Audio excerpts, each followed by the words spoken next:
Good afternoon, everyone. Welcome to our show, Intentional Guy. I'm Michael Chestnut. I'm glad you joined us this afternoon because we have something interesting to discuss today with you as we work and walk in our lives intentionally as men.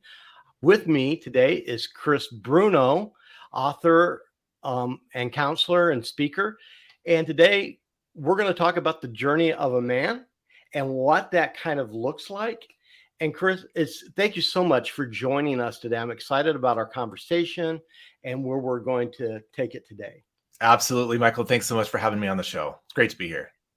Well, one of the things going on in my life right now is I am about to be an empty nester. So our son is 18 now, actually turned 19 this week, and he's going into the military come October.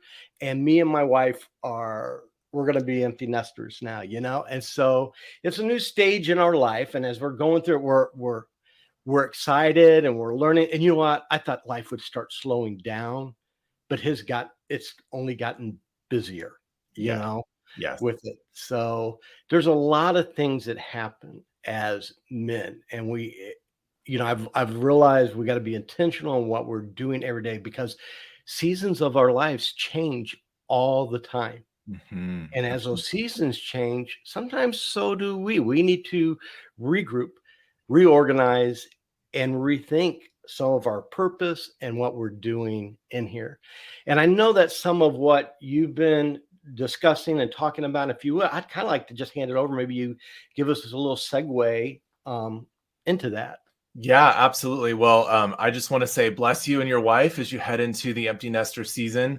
My wife and I, we are also in that same season, not quite as close as you are. We've got one more year till we're fully free of children. And I am telling you, like, we love them dearly, of course, but Right. we are ready for them to go. It has been, Yeah. 25 years of parenting, and we're kind of set for just us again. So bless you and all of that. I love what you just said. I think as men, often we feel like there is an arrival. Once you go from boy to man, then kind of who you are is who you are. And what you said about different seasons is we have to actually tool ourselves, train ourselves, and be prepared for the requirements of what the different seasons of a man's life are. What does life need from me now is different than what life needed from me 5 years ago. And we have to be really intentional about all that. So I love being here. I love talking about this. And, I feel like we have to address some things in our lives in order to really be tooled up and ready for it. Right. And one of my former guests that I just spoke to brought out a good point to me. It's not where we now let go of our kids and say, oh, we're done. And in fact, now we're on to another season of raising them, training them, and still being a part of their life, but in a totally different way. Totally different way. Yes. And I know it can be overwhelming. Just let's be honest, life can be overwhelming, and right now we're in a season where my dad is suffering with dementia and life has just been crazy. Mm-hmm. So one of the things I've learned this year, and I wish I would have learned this a long time ago, Chris, is to be so much more purpose driven, mm-hmm. and goal oriented, and protecting things that I know that need to be protected, like my faith, mm-hmm. like my family. And there's been times I've let things get in the way of that, but I've grown from them. Mm-hmm. Which is one of the things I like to teach my kids. It's not matter if you make a mistake or you fail. It's what do you do once you do with it. Mm-hmm. Yes. And do you keep making the same mistakes over? So I like guests like you that can kind of help us a little bit in our walk, because there's several seasons of our walk as men. And absolutely. And I think one of the key pieces is in the name of the show, intentional. That, we can be busy and intentional, and it's very different than being busy and not intentional.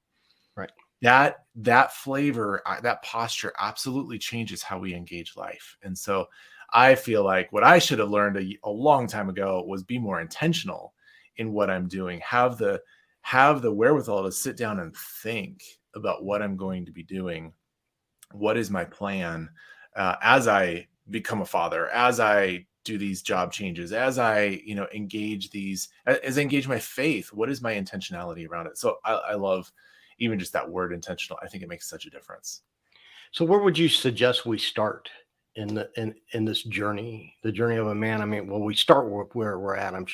I'm quite sure, but I want to be successful in this. And I know there's a lot of men watching us, and Yeah. life is kind of taken over them, like in our life with my situation with my dad and stuff like that. It can easily take Yep. over. So, but we're all in these different seasons, Yeah. and So here's what I would suggest is that in the conversation, in the journey of a man's life, in any journey that we take, we typically need to know where we are so that we can know where we're going. And I think right, some of what we need to do is actually slow down enough to say, hey, what has the journey been, in order for us to know what is the journey ahead? It's kind of like, at the mall or at the airport or something. It's like finding the dot on the map that says you are here so that we can get to where we want to go. And so that would be a place, I think, to start for all of us. It's just like, where are we right now? And give a full inventory of what does life look like for you right now? Where are you? And kind of do a little bit of an assessment. But here's the other thing I would say is that the journey involves several different seasons, as you've just mentioned. There are, and I would like to kind of lay it out in what other authors and I have kind of explored, is what are the general category seasons of a man's life from boyhood until his hmm, passing. And then that gives us some kind of scaffolding or categories to go, okay, I think in this season. It gives language to what is the season that we're in, so that we have some expectations of what that season would bring, and then also of what life needs from us in that specific season. So where I lay it out is kind of pretty simple. All right, kind of 6 main seasons of a man's life. The first is that innocent boy, where you are young and you are in your boyhood. Okay, right, and I say innocent in the sense of not only mostly not guilty of most heinous crimes. By the time you're a boy, you're certainly sinful, but you're mostly innocent. But the bigger word that I like to use is naive. That we have a naivete around the world and life and all this. We're just kind of showing up on the scene. We're trying to figure things out. So that's boyhood. The right. next season is the season that I kind of playfully use the word like sexual awakening, or the phallic boy, the phallic man, where he comes to understand who he is as a man, where those parts of his body are starting to grow and change, and he starts to develop some interest. And so if boyhood lasts maybe from and each person's life is going to be different, but I'm Right. general categories like, from 0 to 12 or 13 or something like that. And then 13, probably all the way through to about 25, I would put us as men in that kind of phallic man stage, where we're interested in dating and romance, and we're also trying to figure ourselves out. And it's not only about sexuality, it's what is the lust that I have for life? What is my delight? What is my wonder? What are the things that just bring me a sense of delight? And so that's in that 13, 15 to 25 year range. Hmm. Then I would say we get into a season of what I would call the warrior, the zealous warrior. And this is someone who has kind of found a mission in life. And Hmm. there's a mountain you're going to climb, a summit you're going to take, a kingdom you're going to conquer, like something like that, a battle you're going to fight, some kind of big thing that you're going to go do. And maybe that is, something corporate. Maybe that's something in ministry. Maybe that's something in, social justice kind of spaces, whatever that is, something that you're going to give your life to. And I put it that way because it's literally, you are beginning to give your life. So far, you've been like receiving life from all the Right. places, from mom and dad and school and all those kinds of things. Now you're starting to give life out into the world to go out and conquer. So there's the warrior stage, and I would probably put the warrior stage somewhere between 25 and even into your 40s. Okay, 35, 40 years old. Somewhere the next stage, somewhere along the way, that warrior gets wounded. there is some kind of wounding that happens. And the unfortunate reality is that wounding, trauma, tragedy, issues happen to all of us. It's not negotiable. It actually is part of the journey. And so this is where you lose your job. There is a death in the family. There is some kind of sickness that happens. There's, a pandemic, whatever it is, there's something that happens that really kind of knocks you off your horse. There's a betrayal. There's a relational betrayal, partner and business that has something has happened to you that really, in all that warrior energy that you brought to the world, something has kind of knocked you off your feet. And you need to spend some time recognizing like, hey, I am not all that. The warrior is kind of the big minded person who can conquer everything until he realizes he can't. And then that's that warrior stage, or that wounded stage. I'm sorry. So that is important. And we see that all throughout the scriptures. Right.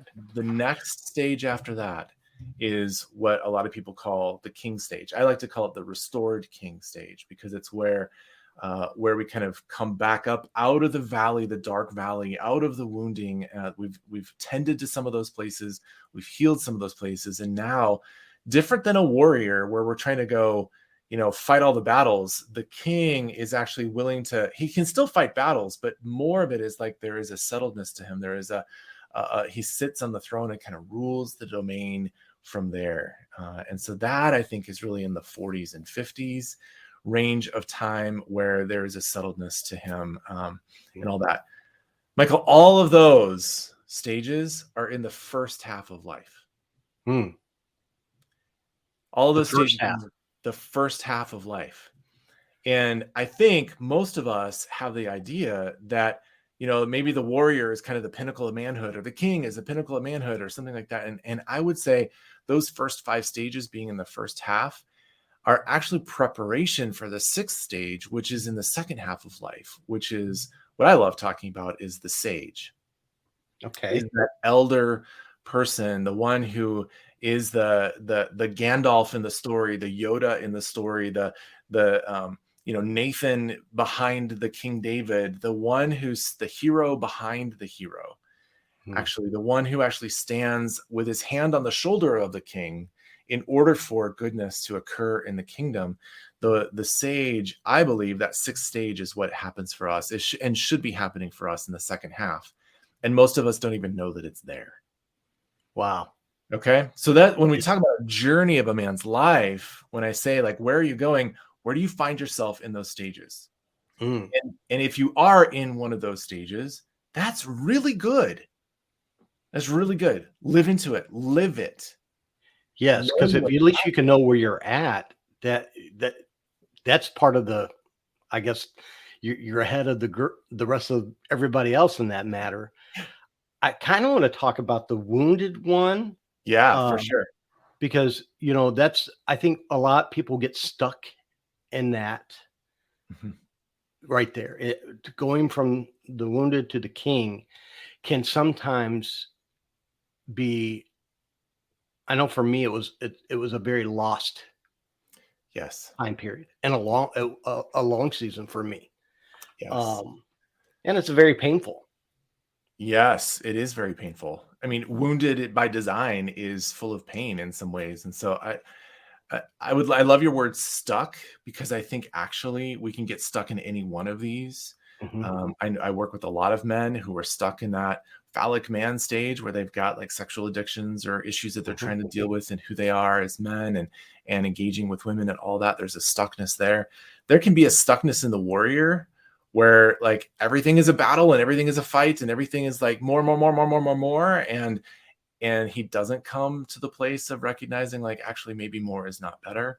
So there's some stuckness that happens, but I 100% agree with you that the wounded man season of a man's life is super important for us to attend to, because I feel like that is actually where the crucible of the wounded man is actually what purifies his heart in some ways that bring him into the possibility of being a restored king. You cannot be a king without having walked through the wounding. You can be a great general in a battle. You can be a great warrior. But you can't actually be a king if you have not faced the reality that you're not the most important person in the room. Wow. So like that wounding issue is very important. And I think for a lot of us, like we stave it off. We try to keep it. I don't want to go through that. I don't want to have a loss. But the reality is, and I don't know what your story, Michael, is, but just the reality is that I believe that grief and pain are the way that God actually helps us identify areas in our lives where we are where we have idolatry, where we are living for something or someone else, where we are not, submitted to Him in some ways, where we have some parts of us that are not being tended to. But then also, like, grief actually is God's gift to us to digest our painful experiences. mm, To I walk through seasons of grief is actually important for us so that we have not just this mound of painful experiences that we walk through, but we are able to kind of digest them and incorporate and metabolize them, incorporate them into our being so that they don't rule us, but we have a sense of what they have for us. wow. And, I resonate with that tremendously in my own story, Hmm. in my own life, and so I've spent a journey, and my listeners know, of about 15 years into restoration.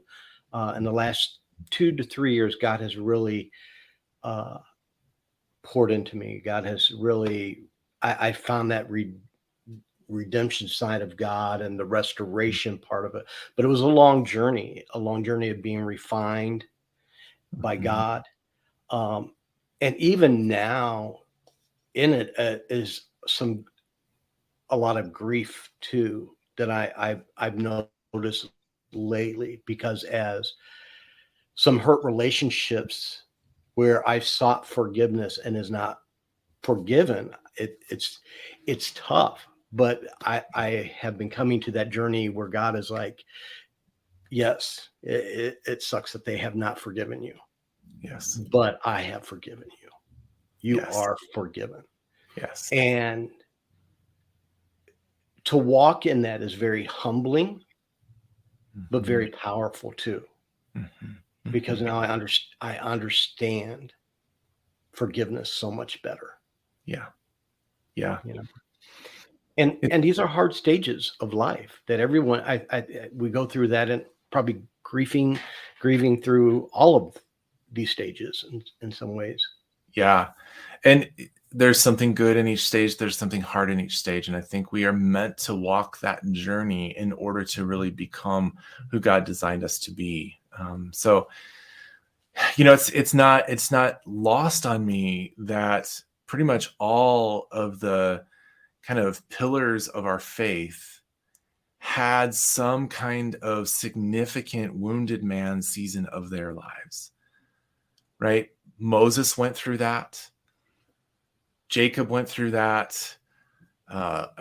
Jesus went through that, where he had to face death in order to find resurrection. Like Mm, Paul had that. He got knocked off his horse, literally knocked off his horse. Peter had to face the dark night of the soul as he was listening to the rooster crow. Like, there's all kinds of things that happen that we have to face the wounding and digest that experience in order for us to, in order for resurrection, there must first be a death. mm. Oh wow. Yes. Yes, you're right. And let me, if you, if you kind of walk us through a little bit as we recognize where we're at in life, and we're going through these. If we, I think sometimes we get paralyzed. Mm, And as men, sometimes I know one of the biggest struggle for me, restoration. Let's mm, talk about that for a minute.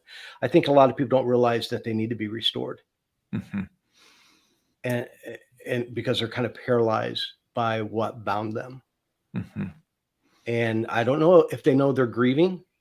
I don't mhm. know if they know, because as men, we've been taught to tough it out, not show your emotions, or uh, you don't need to be accountable. You got this. And for me, I've learned I had to change a lot of thinking in my life, and a lot of friendships, and a lot of uh, other things, to become the man who God was creating me to be. Yes. And that restoration period was long. Yes. I'm sorry to say, dear listeners, restoration is a lifetime. It is not a Mm. moment. One of the beautiful things I love about restoration is even when you begin to break down the word to restore it, to restore something, before we think about restoration, we have to think about what the original design was, what the original intent was. So any maker, any person who makes something, any artist, right? We start with a sense of like, this is the beauty that they created. And what I love, one of the things I love about God is that, in Ephesians 2, he talks about that that all of us, we are the handiwork of God, that we are the masterpiece of God. And that there is some level of, what translation that we lose there from the original Greek into English. That original word that we get for handiwork, the masterpiece, that is the word poema, which is where we get the English word poem.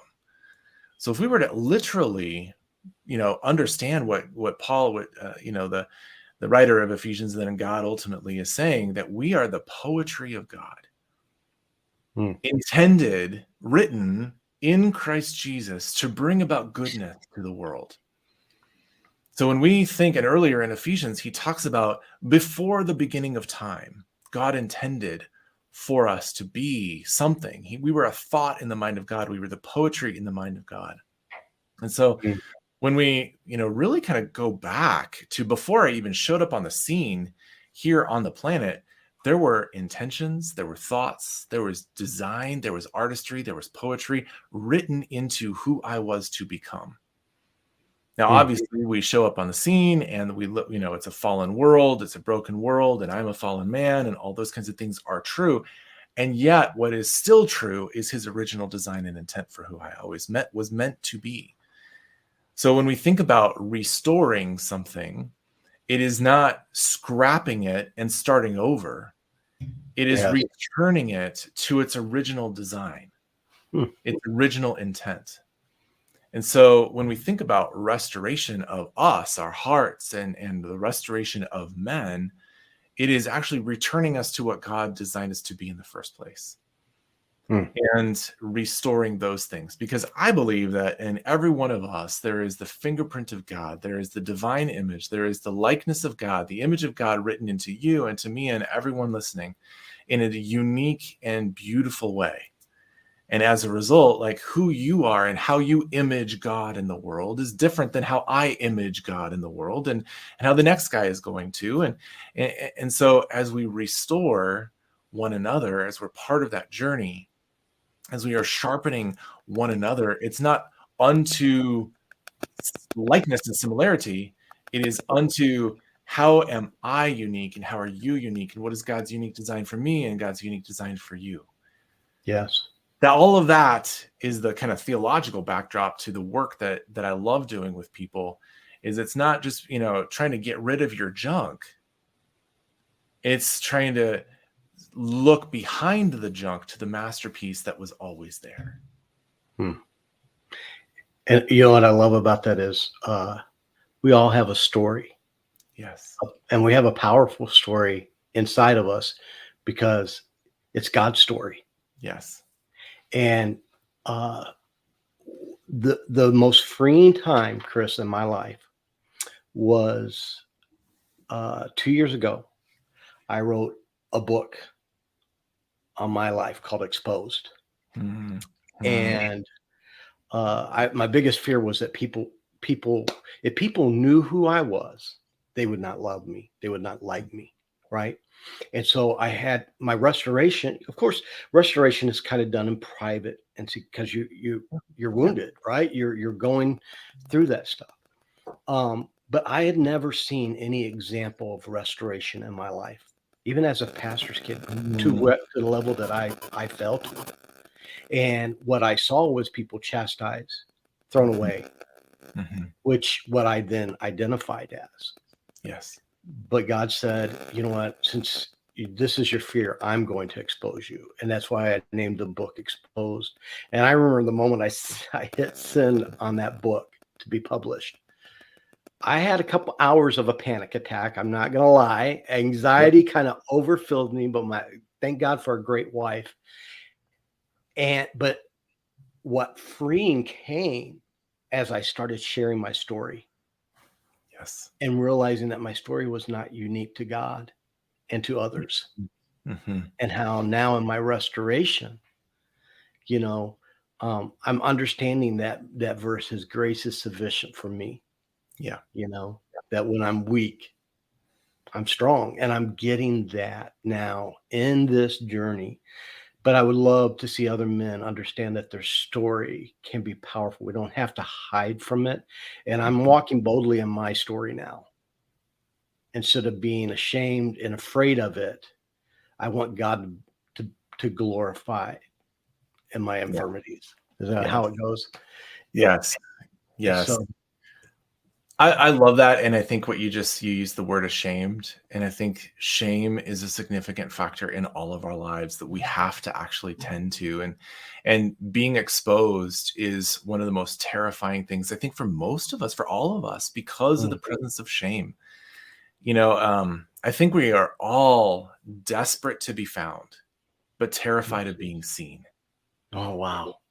And so there's something about, like, I want someone to find me. I need, it is not good for me to be alone, not good for me to, as Adam and Eve did, hide in the bushes. I'm desperate for God to come find me, but I'm terrified of what he's going to see and what others are going to see. And that is the reality of shame. It And is. restoration, the only thing I believe that actually eradicates shame is kindness. I'm not saying niceness.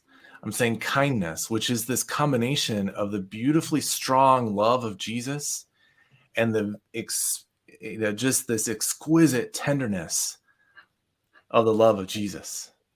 That it is that combination that eradicates shame and it takes it away. And I just wonder, Michael, like, what would it have been like if Adam and Eve, when God is walking in the garden and he's like, hey, he recognizes that sin has happened. I don't think that's the most important thing to him. It's important.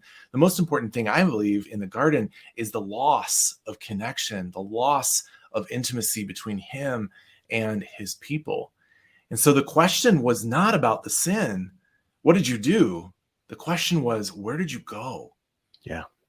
And I wonder what would it have been like for all of us if Adam and Eve, instead of responding to that question with a level of contempt and with a level of, anger and whatever, and their shame, what would have happened if they had responded with, hey, we're over here. We're over here, and we need you. And we need you. Right. Find us and see us. Find us and see us. Because shame ultimately is that fig leaf that tries to keep someone away from seeing us. Yeah. Wow. And what a God moment for me right now, because one of the words that I believe in, you refined your character in different seasons of life. And right now I'm looking over characteristics that I want to protect. And one that I have not been able to define, but a word God's been giving me has been, and it's at the top of my thing, is kindness. Mm-hmm. And you just defined that for me. You just defined that for me. And I love hearing God's voice in that,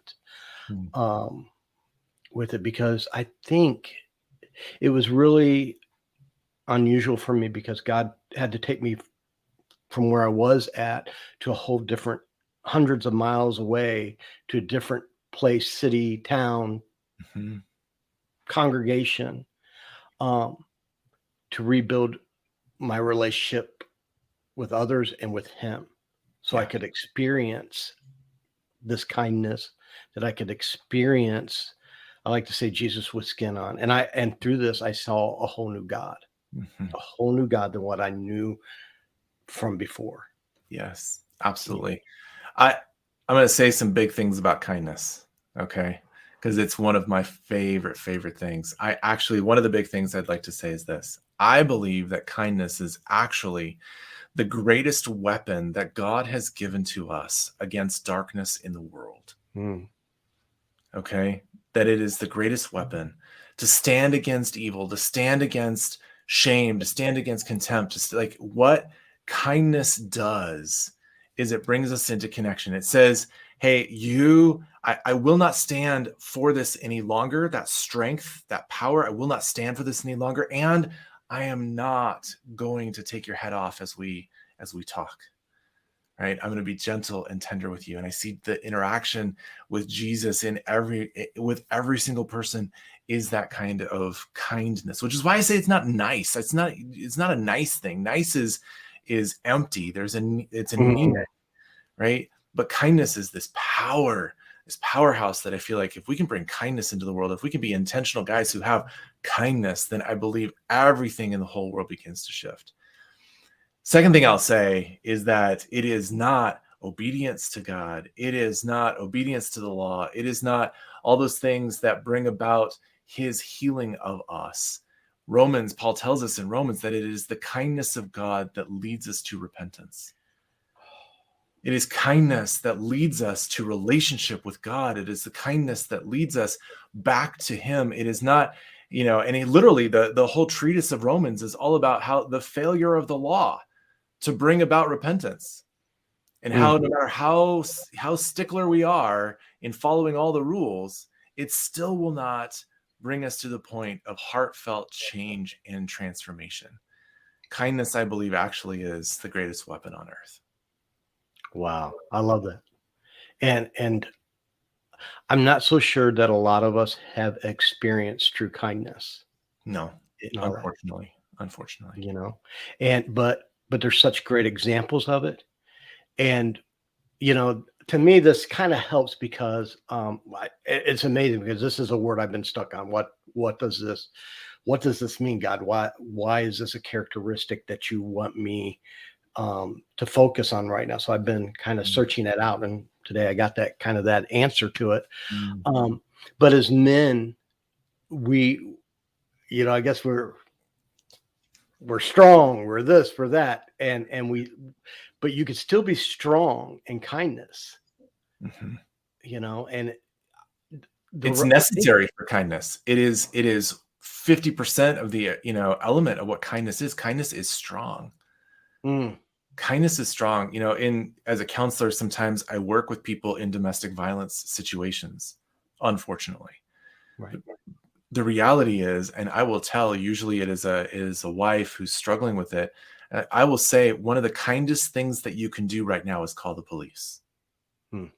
There is a strength to it. There is a solidness to what kindness actually brings. Actually, Psalm 62 says, "You, O God, are a God of strength, and you, O God, are a God of kindness." And different translations use different words. You're a God of power and gentleness, mercy. There's a whole bunch of different words that we have, but that ultimately is what it is. The kindness of God that leads us. It is not to have kindness requires both strength and tenderness. If you only have strength and not tenderness, you have violence. If you only have tenderness and not strength, you have apathy and weakness. You have to have the two joining together inside of you and in your interactions with people in order for kindness to be present. So absolutely, you have to have strength, and one that will not be murderous. And imagine in each stage of our lives, if we can have those and have that, what wisdom we could have walking in our journey, with God, because kindness is an action. It's not reactive. It's very active. It's an action that we do. So we have to have thought into it. Yes. Being nice could be reactive, but I really feel that one of my problems in life was that I was not intentional enough in being driven to be the man I knew God wanted to be, because I got stuck in different seasons of my life, not recognizing I'm moving into a new season of my life, and what immaturity I had during those stages of Mhm. life, you know? Yeah. And, but as I look back, you know, I'm amazed at how God walked alongside of me. Yeah. And I'm praying for the unforgiveness in my life that's out there, you know, but I can't do nothing about that. But what I can do is I can forgive those who don't forgive me. And I love this kindness that God's given to me, because that's how I'm going to show God's strength in my life too, is through the kindness that I have towards others. Mhm. And you don't even have a clue. And even my listeners, I'm on my other book I'm writing right now, and I'm looking at forgiveness. What does restoration look like? And that it's called More Than a Picture, and it's going to be out at the end of the year. And I'm excited about that, and I'm excited. You know, as men, I love our journey. Mhm. I Yeah. love our journey. Yeah. It's, you know, when you can, and I guess I get it when you talk about in this next stage with the you know, I didn't realize this is the first part of of Mhm. our of our journey, and now that second part, the sage. um Very interesting. I look Yeah. forward to getting your book and reading that. uh Yeah, that and this is where Michael, I feel like if we think about kindness, and you just used another great word, maturity. If we think about kindness and maturity, it is in the second half of our lives through the second passage, which I can unpack what I mean by even a passage. It is literally a rite of passage that we need to undertake in order to transition into being a sage. Mhm. Not every man becomes a sage. Every man becomes, you have to be intentional about it. So, but the thing that I love about the sage aspect of things is that if we are truly sages, we are beacons of kindness in our communities. We're beacons of kindness in our families, in the generations to come. It has a massive like ripple effect down the family tree line of there was a kind man who transformed who we, the family, are, and what that will look like for generations to come. Yeah. That's what I think a kind sage is. If there is one aspect of what a sage is, it is that he is a kind man, a kind and present man. Wow. Chris, this has been just restoring for me. Really, really great. Let me ask you, as before we close out and stuff today, though, can you tell us where can we get your books, and what books are we looking at that can help with men in these journeys? Yeah, absolutely. So both the books right now, and a third one will be out here in a couple of months, are on Amazon. So you can just search for Chris Bruno, and one of them is called Sage. And this another one is called the Man Maker Project. The first one is about the intentional rites of passage journey that a father can lead his son through from boyhood into manhood. And then the second, which is why I call it the second passage. The first passage is that, boy into man. The second passage is man into sage. And so both of those can be found on Amazon. And then you can, if you're curious about, before you buy, you want to grab a chapter, go to restorationproject.net/first chapter. And the first chapter of all of my books are available for download. So just for free, go there, grab one of those, and you can read them before you even, hop on Amazon and buy it. Though I'd love you to buy it, but just, you get a sense of what you're going to get Right. into. Well, I'll make sure we put this in the description for you guys so that you can look at it. One thing that I fight with guys about, I was terrible at this myself, was reading. Yes. And then God has, now I'm working on another book, but I did not like to read. And I hear men today, well, I'm just not a reader. Well, if you want to do something powerful in your life and move forward, become a reader. Mhm. And there's some great life changing. So I have had some of the most life changing moments have been from some great books that I've read that have helped me in my journey. And to become unstuck, you got to do something. You can't Yes. keep doing the same thing over and over again, expect something different. We've got to do something that will be beneficial to us. And in the last 5 years, I've started reading, Mhm. and Yes. It's just been great. It's just been a great tool. Yes. So I really have been trying to encourage my listeners, read. I'm reading a book a week right now, because Yep. I love it. And for those guys that aren't readers, don't read a book, read a page, and then Mhm. tomorrow read another page, and then the next day read one more page. Like if it feels daunting to have a book, just go ahead and read a page, because on every page you will get something. Yeah, for sure. When I grew, I thought I always called myself stupid. I didn't think I was smart enough to be this and that. And those were nothing but lies from the enemy. Once I got rid of some of those lies and just asked God, hey, God, show me in what I'm reading. And it's been great. So, Yeah.